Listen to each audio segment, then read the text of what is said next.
Vous venez tout juste d'installer Oracle Apex et vous connaissez pas les premiers pas à faire sur cette plateforme. Si c'est le cas, cette présentation est pour vous. Bonjour, je suis Mansour David Tokmachi, architecte solution, DBA, expert sur l'ERP e-Business Suite et expert sur Apex. Le prérequis de cette présentation est que vous avez déjà installé la base de données Oracle Express Edition, qui est une édition gratuite, ou bien sur une base de données de votre entreprise dont vous payez la licence et l'usage d'Apex étant inclus, vous avez également installé Apex par-dessus. Donc, vous avez un Apex qui se lance via son listener et sur lequel on peut se connecter. Ça, c'est les prérequis de cette présentation. Ensuite, on essaye de voir quelles sont les différentes actions avant d'aller plus loin, avant de créer des applications pour que dans la vie de tous les jours, vous puissiez faire une administration facile de votre environnement. Alors, il y a 3 types d'actions, qui sont recommandées à faire, heu, dont la première est au niveau de DBA, c'est-à-dire via un SQL+, soit par, une ressource DBA, soit par vous-même si vous connaissez un petit peu. Donc ces actions consistent à créer un schéma qui sera propriétaire des objets de la base, des objets de l'application Apex. Ensuite, vous créez également des table space data et index pour séparer les objets de ce schéma et également ne pas oublier à attribuer les droits nécessaires pour que l'utilisateur puisse écrire de manière illimitée, en quota illimité sur ces table space. Euh, L'autre série des actions, ça se fait au niveau Apex Admin. C'est un menu à part, c'est une connexion à part qui vous permet de créer un workspace qui également permet d'affecter un workspace à un utilisateur. La troisième type d'action consiste à créer via le menu standard d'Apex une application et puis de supprimer l'application pour voir comment on supprime l'application qu'on vient de créer.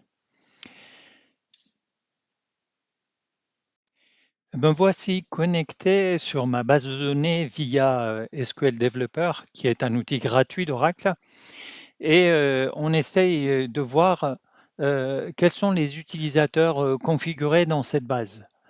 Donc on utilise la vue DBA Users et on va constater que nous sommes en présence des users standards d'Apex et de RDS, donc les 4 utilisateurs Apex, dont un qui est versionné, et peut-être chez vous c'est différent parce que vous n'avez pas la même version que moi.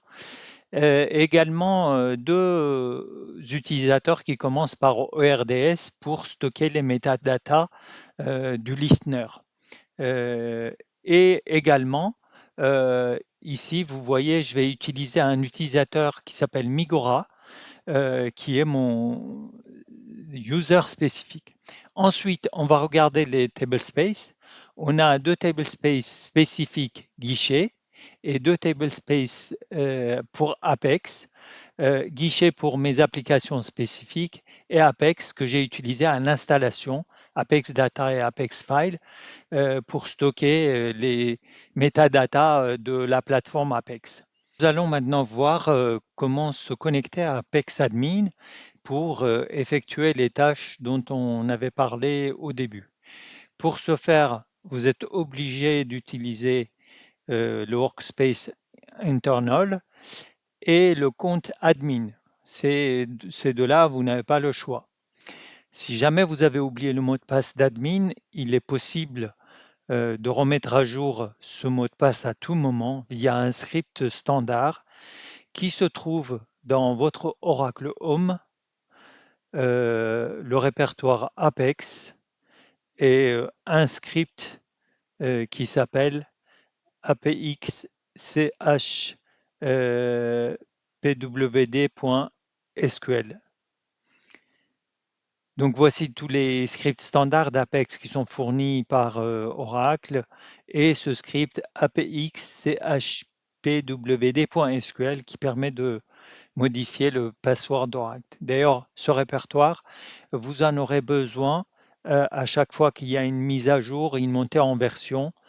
Il y a le script de la suppression de la version actuelle, le script d'upgrade. Donc, à chaque nouvelle version, ces scripts-là, il faut les remettre dans Oracle Home en préservant l'ancien. Donc, on se connecte à Apex Admin et dans les menus, on va dans Manage Workspace. Dans Manage Workspace, vous avez les deux menus. Manage Workspace pour pour assigner les schémas et le menu de la gestion des comptes. Ici, vous voyez Migora qui est déjà créé.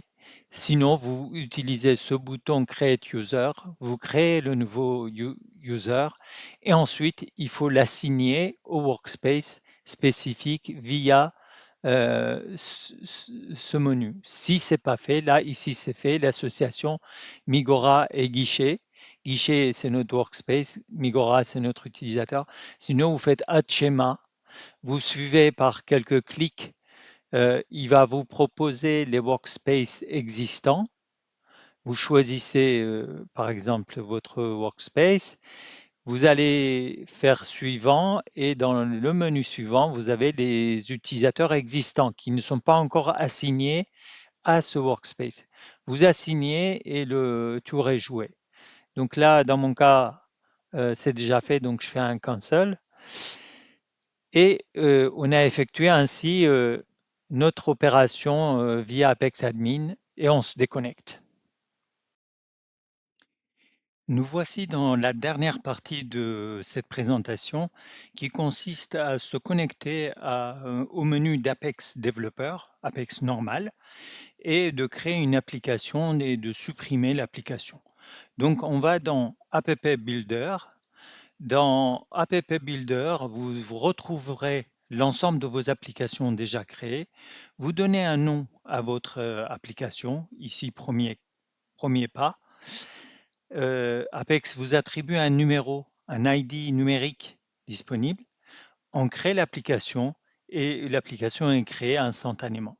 On peut tout de suite voir les différentes pages, les 3 pages standards, et on peut tout de suite exécuter l'application.